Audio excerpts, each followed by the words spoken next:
A groundbreaking discovery inside the Great Pyramid is unfolding tonight. In late 2025, a robot entered a hidden corridor inside the Great Pyramid of Giza, a passage no human has ever walked. It stretched for 30 meters, and at the end, there was a door that does not appear in any architectural record, not in any survey from the past 2 centuries. It shouldn't be there. But when the robot scanned what was sealing it shut, Dr. Layla Osman, a structural archaeologist at Cairo University, made a single phone call. Within 72 hours, every researcher was removed from the site because that door was not sealed 4,500 years ago. It was sealed by someone who came after. The Great Pyramid of Giza is the only surviving wonder of the ancient world. Built for Pharaoh Khufu around 2560 BC during the 4th dynasty of the Old Kingdom, it stood as the tallest structure on Earth for nearly 4,000 years. 2.3 million limestone blocks, a base covering 13 acres, aligned to true north with a margin of error of less than 1/15 of a degree. It has been measured, mapped, drilled, and scanned more than any other building in human history. And for most of that history, the assumption has been simple. We know what's inside. 3 chambers. The King's Chamber, built from red granite, hauled 800 kilometers from Aswan.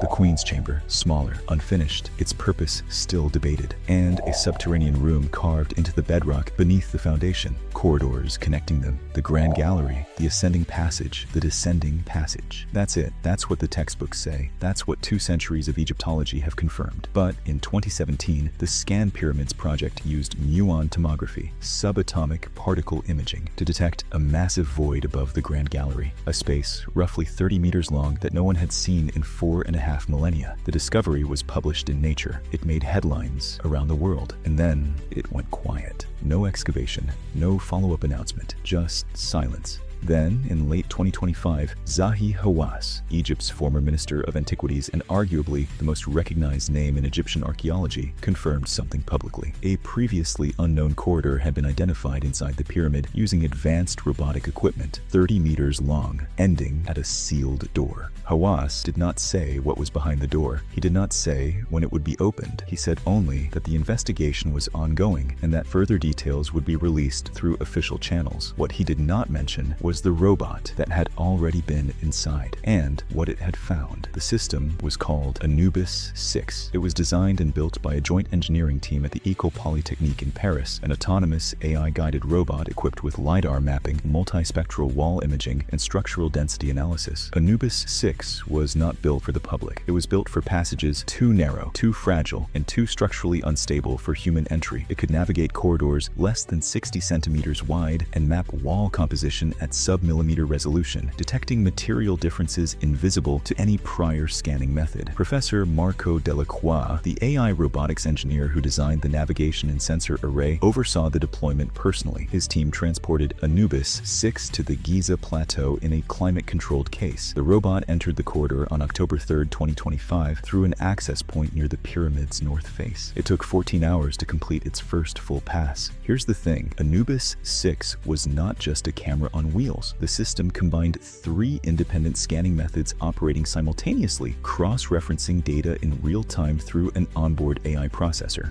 LiDAR, light detection, and ranging built a 3-dimensional point cloud of every surface in the corridor. Every crack, every joint, every tool mark, every irregularity was recorded with a spatial accuracy of 0.3 millimeters. If a grain of sand shifted between scans, the system would log it. Multispectral imaging analyzed the chemical composition of the walls by measuring how different wavelengths of light, from ultraviolet through near-infrared, were absorbed or reflected by the stone surface. This allowed the system to distinguish between different types of limestone, identify mineral deposits, and detect chemical residues invisible to the naked eye. And structural density analysis used high-frequency ultrasonic pulses to measure how solid the rock was behind the visible surface. The pulses traveled through the stone and bounced back at rates determined by the density of the material. Dense granite returned fast, tight signals. Air pockets returned slow, dispersed ones. The system could detect a void as small as 15 centimeters at a depth of up to 4 meters behind the wall. Together,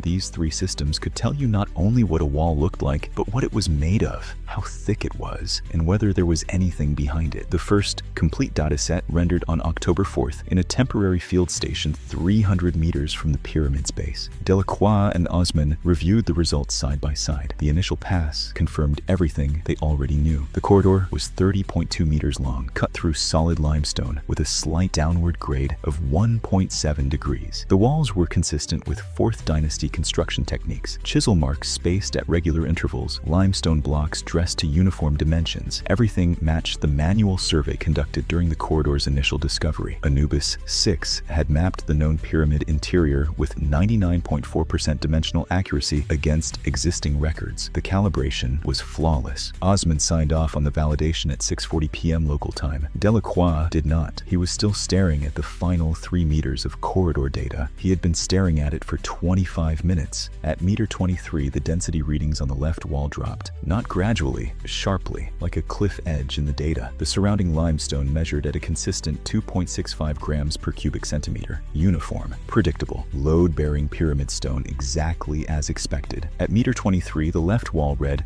1.9. The stone was thinner than it should have been by a factor that doesn't occur naturally in load-bearing construction. Not in the 4th Dynasty. Not in any dynasty. Something was behind that wall, or something had been removed from it. Delacroix didn't announce the finding. He rebooted Anubis 6 from the field station, recalibrated the ultrasonic array from scratch, and sent the robot back to meter 23. He ran the density scan 3 more times, each from a different angle. All 3 passes returned identical results. Same geometry, same density drop, same sharp boundary. The anomaly was real, consistent, reproducible. It was not an equipment error. And get this, when they turned the multispectral imaging on the sealed door at the end of the corridor, the data didn't clarify things. It made them worse. The mortar holding the door in place was chemically distinct from every other sealing compound in the pyramid. Every joint, every block, every filled crack in the Great Pyramid uses a gypsum-based mortar consistent with 4th Dynasty construction, approximately 2560 BC. The chemical fingerprint is well documented. It's one of the most studied construction materials in archaeology. The mortar on this door did not match. The calcium carbonate ratios were different. The composition was different. The binding agent was different. The mortar was younger. Here's the catch. Delacroix cross-referenced the chemical signature against a comprehensive materials database maintained by the French Institute for Oriental Archaeology in Cairo. The database contains mortar samples from over 400 documented Egyptian structures spanning 3,000 years of construction history. The closest match, the only match with an acceptable chemical variance, was a sealing compound used exclusively during the 18th dynasty, the dynasty of Tutankhamun, the dynasty of Hatshepsut, the dynasty of Akhenaten, over 1,000 years after Khufu built the pyramid. Think about that. Someone entered this corridor, a corridor with no known entrance from any mapped chamber in the pyramid, more than a millennium after the structure was sealed. They brought materials, they brought mortar, and they sealed the door from the inside. But then, Anubis 6 flagged something else. Microparticle sampling from the corridor floor, dust analysis collected by a vacuum array built into the robot's undercarriage detected traces of cedar resin, not construction material, not sealant, not residue from the limestone. Cedar resin has exactly one documented use in ancient Egyptian funerary practice. It was applied to linen wrappings during the transport of royal remains, not during burial preparation,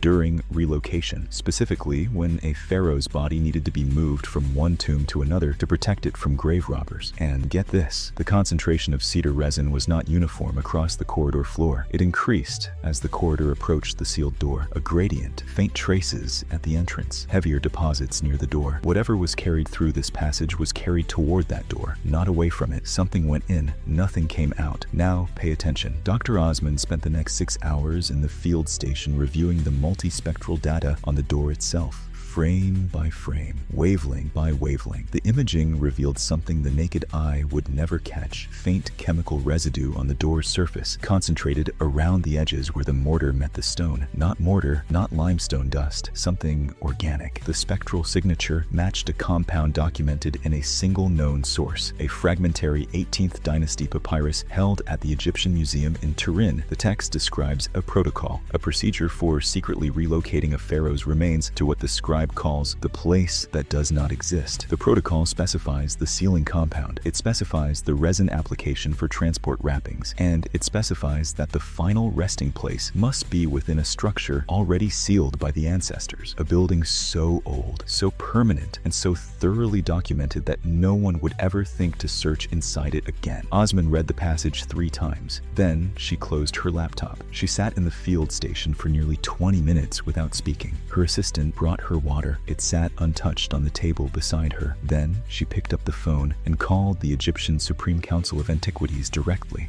Here's the deal. The 18th dynasty had a crisis. Tomb robbery in the Valley of the Kings was not occasional, it was systematic. Within decades of each royal burial, organized teams were stripping tombs of everything valuable: gold, jewels, funerary objects, even the linen wrappings on the bodies themselves. By the end of the New Kingdom, the situation was so severe that the high priest of Amun authorized a massive covert operation, the secret relocation of dozens of royal mummies to hidden caches throughout the Theban necropolis. The most famous of these caches was discovered at Deir el-Bahari in 1881. It contained over 50 royal bodies, crammed into a single tomb, stripped of their original burial goods, rewrapped and relabeled. Rameses the Great was in there, Seti I, Thutmose III, stacked like cargo in a room that was never meant to be a tomb. But not every pharaoh was accounted for in those caches. Several remain missing to this day. And the question that has haunted Egyptology for over a century is simple: where are the missing ones? And that's not even the disturbing part. The disturbing part is what the density scan showed on the other side of the door. Anubis 6's ultrasonic pulses detected an air pocket beyond the sealed surface. Not a crack, not a fissure, a void, a rectangular void with defined edges. A chamber approximately 3.8 meters long and 2.4 meters wide, with no known entry point from any mapped passage in the pyramid. No record in any survey conducted since the 18th century. No mention in any publication. Nothing.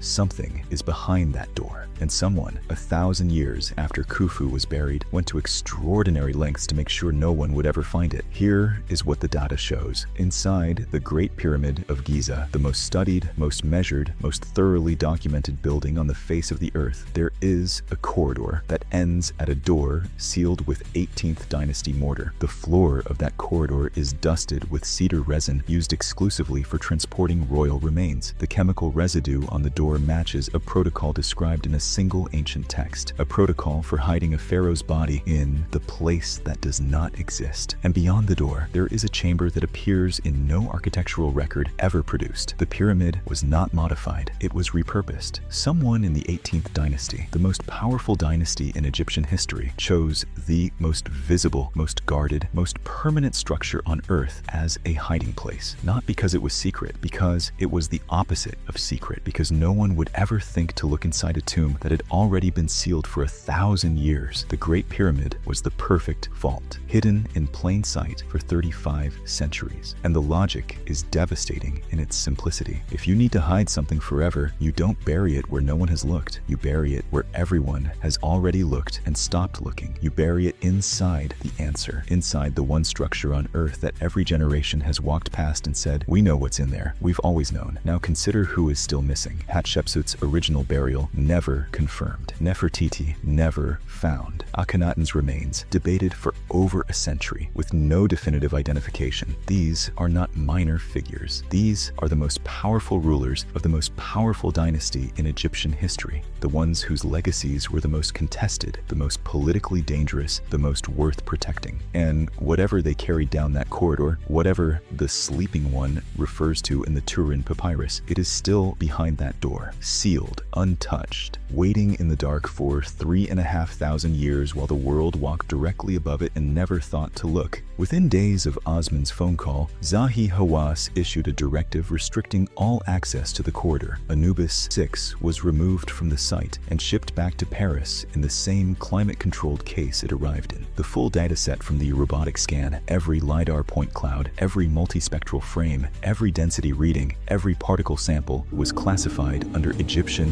national heritage law. Publication requires written authorization from the Supreme Council. No authorization has been granted. Egypt's official announcement about the sealed door has been delayed 3 times since January 2026. No new date has been confirmed. No press conference has been scheduled. The Ministry of Tourism and Antiquities has issued a single statement. The investigation is ongoing and results will be shared at the appropriate time. Delacroix returned to Paris in November 2025. He has not given a single interview since. His lab at the École Polytechnique declined 3 separate media requests in January alone. When a journalist from Le Monde reached one of his doctoral students by phone, the student said only, "We have been asked not to discuss the project," and hung up. The scan data has not been published. The peer-reviewed paper that Osman had been drafting for the journal Antiquity, a paper that would have been the first independent confirmation of a sealed post-construction chamber inside the Great Pyramid, was never submitted. And, get this, in February 2026, satellite imagery of the Giza Plateau showed a new security perimeter around the pyramid's north face. The access point where Anubis 6 entered has been enclosed by a permanent structure, not a tent, not scaffolding, a concrete reinforced enclosure with no windows and a single controlled entry point. Egypt does not build permanent structures around access points it intends to abandon.